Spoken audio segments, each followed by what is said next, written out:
Dany Le Prince est sorti de prison. Il a rejoint le Bordelais avec sa femme Béatrice. Cette dernière était au Mans hier soir pour remercier le comité de soutien. Barreau d'honneur pour les défenseurs de la chirurgie de Saint-Calais. La déléguée de l'Agence régionale de la santé leur a confirmé la fermeture définitive du service.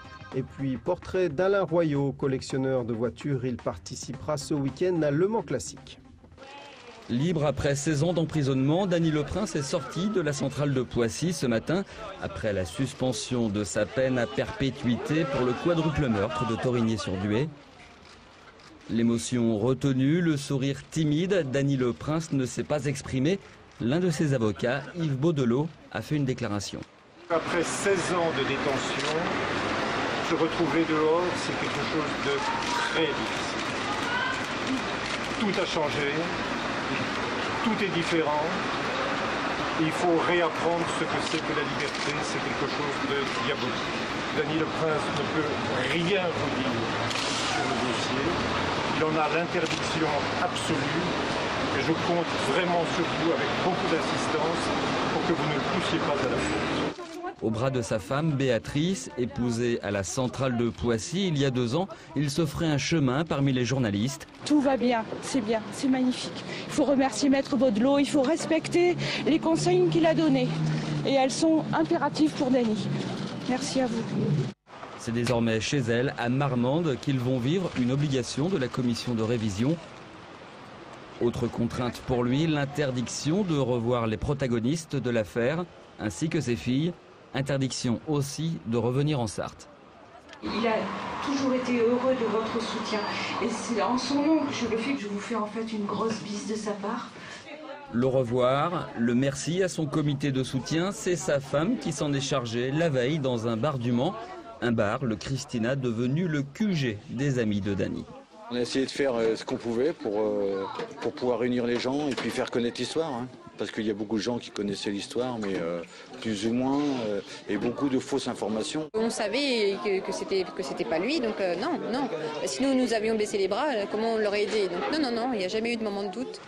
Après l'émotion, la justice doit maintenant faire son travail. La cour de révision doit se prononcer dans les mois à venir. Elle annulera la peine, la confirmera ou renverra Dany Le Prince vers une cour d'assises.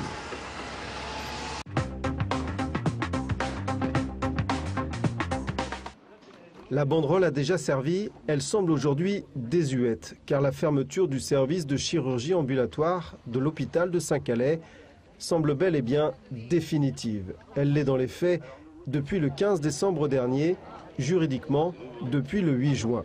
Ce matin, l'association de défense a donc procédé à un dernier baroud d'honneur, suivi par une bonne centaine de personnes et des élus de 21 communes environnantes. Écorpin, Évaillé, Poncé-sur-le-Loir. 3 membres de l'association ont rencontré la déléguée sartoise de l'Agence régionale de la santé qui a décidé de la fermeture. Elle leur a répété son opposition au projet de collaboration avec l'hôpital de la Ferté-Bernard. C'est un montage qui ne tenait pas, encore une fois, faute de ressources humaines. Pour Gérard Baudry, cette fermeture n'est tout simplement pas justifiée. Qualité et sécurité des soins, développement de la chirurgie ambulatoire, équipe interhospitalière, ces 3 conditions étaient réunies dans la convention avec La Ferté. Nous n'acceptons pas la fermeture dans ces conditions-là. Je pense qu'il se trompe de combat. L'avenir de l'hôpital de Saint-Calais, ce n'est pas 4 lits de chirurgie ambulatoire.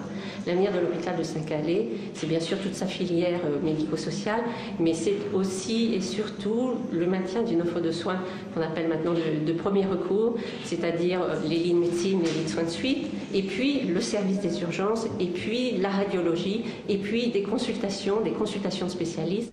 Il y a donc peu de chances pour que la chirambule de Saint-Calais rouvre, même si la bataille juridique n'est pas totalement terminée. L'association des maires pourrait saisir le tribunal administratif.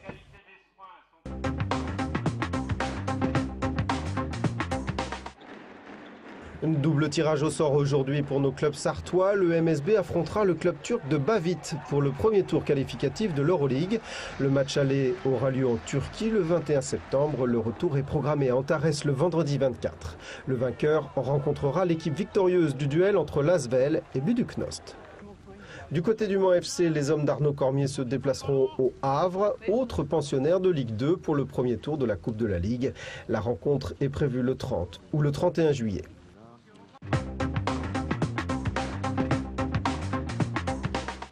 Alain est coiffeur, c'est aussi un passionné de voitures.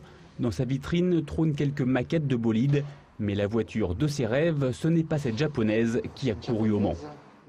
Je suis passionné de la marque Alpine Renault. Dans les années 60, ils faisaient les 24 heures du Mans. Bon, j'avais des oncles qui travaillaient chez Renault. Mon frère, qui est beaucoup plus grand que moi, m'a emmené sur les circuits. Et j'ai toujours eu cette passion. C'est chez Alain que l'on prend la mesure de sa passion. Miniatures par dizaines, maquettes d'Alpine au 1/3 et surtout une magnifique Alpine V6 Turbo Le Mans.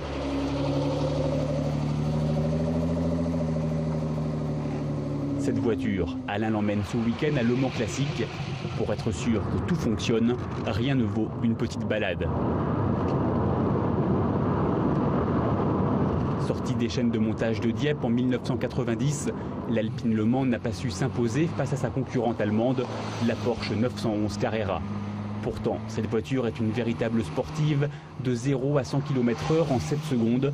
Une performance pour l'époque, sensation et garantie. C'est les accélérations qui sont surprenantes et très intéressantes. Ce qui fait le plaisir de ces voitures, c'est qu'elles ont une très bonne tenue de route.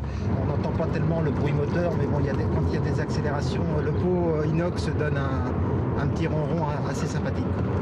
En véritable passionné, Alain a créé le club Autopassion 72.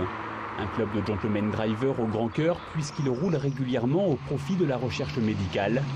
Mais ce week-end, toute leur attention sera sur Le Mans Classique. Ils viennent avec une soixantaine de voitures, une seule participera à la parade. Quant à l'Alpine d'Alain, elle retrouvera après le calme de la campagne.